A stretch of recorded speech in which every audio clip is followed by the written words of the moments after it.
اعوذ باللہ من الشیطان الرجیم بسم اللہ الرحمن الرحیم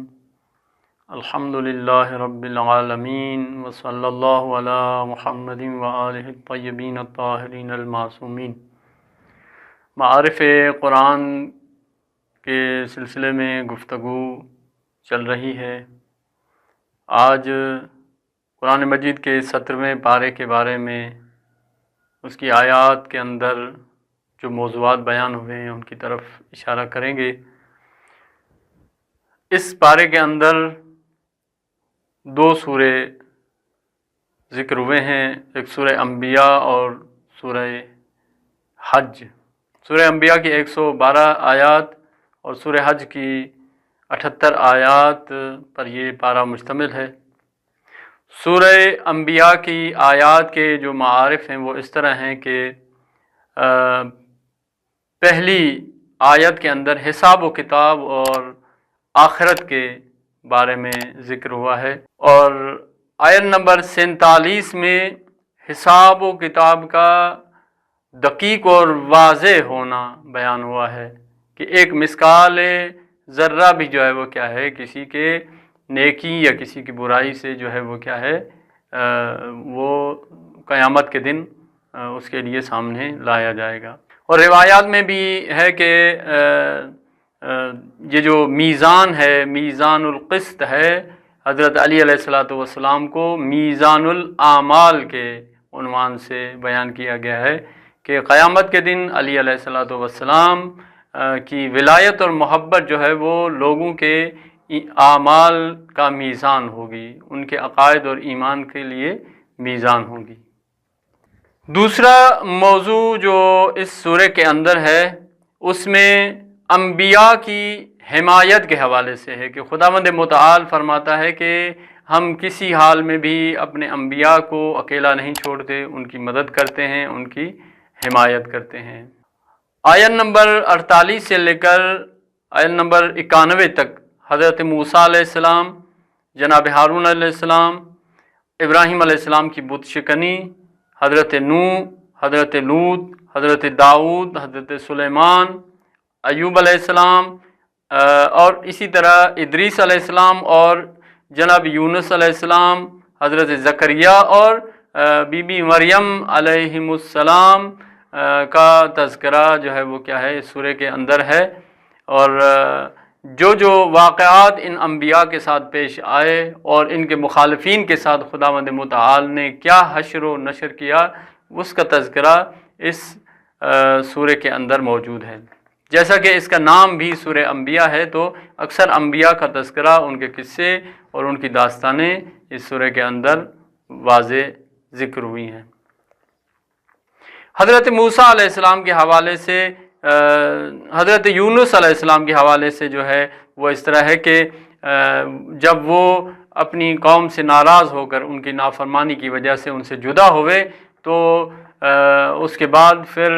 مچھلی کے پیٹ میں آنا اور اس کے بعد جو ہے وہ کیا ہے وہاں سے نکل کر دوبارہ یہ ذکر یونسیہ پڑھنے کے بعد خداوند عالم نے ان کو اپنی قوم کی طرف واپس پلٹایا کہ لا الہ الا انت سبحانک انی کنت من الظالمین۔ روایات میں بھی ہے کہ یہ ذکر انسان کو بہت سے گناہوں سے بچاتا ہے، ایک توبہ کا ایک بہت اچھا وسیلہ ہے۔ تیسرا نمبر جو عنوان ہے اس سورہ کے اندر وہ یہ ہے کہ زمین کے وارث جو ہے وہ خدا کے نیک اور صالح بندے بنیں گے۔ اسی آیت کے ذیل میں روایات ملتی ہیں کہ یہ وہ زمانہ ہوگا کہ جب حضرت حجت ابن الحسن العسکری علیہ السلام جب ظہور فرمائیں گے تو پوری زمین کے اوپر نیک اور صالح بندوں کی حکومت جو ہے وہاں پر ہوگی، تو یہ آیت اس کی طرف اشارہ کر رہی ہے۔ اور اسی طرح اگلا جو موضوع ہے وہ رسول خدا کو عالمین کے لیے رحمت قرار دیا گیا ہے کہ جناب رسول خدا تمام انسانوں کے لیے رحمت تھے، یعنی تمام انسانیت کے لیے وسیلہ ہدایت تھے۔ اب یہ الگ بات ہے کہ کچھ لوگ ان کی ہدایت سے فائدہ نہ لے کر واصل جہنم ہوں، لیکن جناب رسول خدا نے ایسے دین کی تبلیغ کی کہ جو ہدی للناس ہے، قرآن مجید کے لیے فرمایا کہ ہدی للعالمین ہے، ہدی للناس ہے۔ تو اس سورہ کے اندر یہ معارف تھے، اور اسی طرح سورہ حج کے اندر جو معارف بیان ہوئے ہیں اس میں سب سے پہلے تقوی کی طرف دعوت دی گئی ہے، اور تقوی کی دعوت دینے کے بعد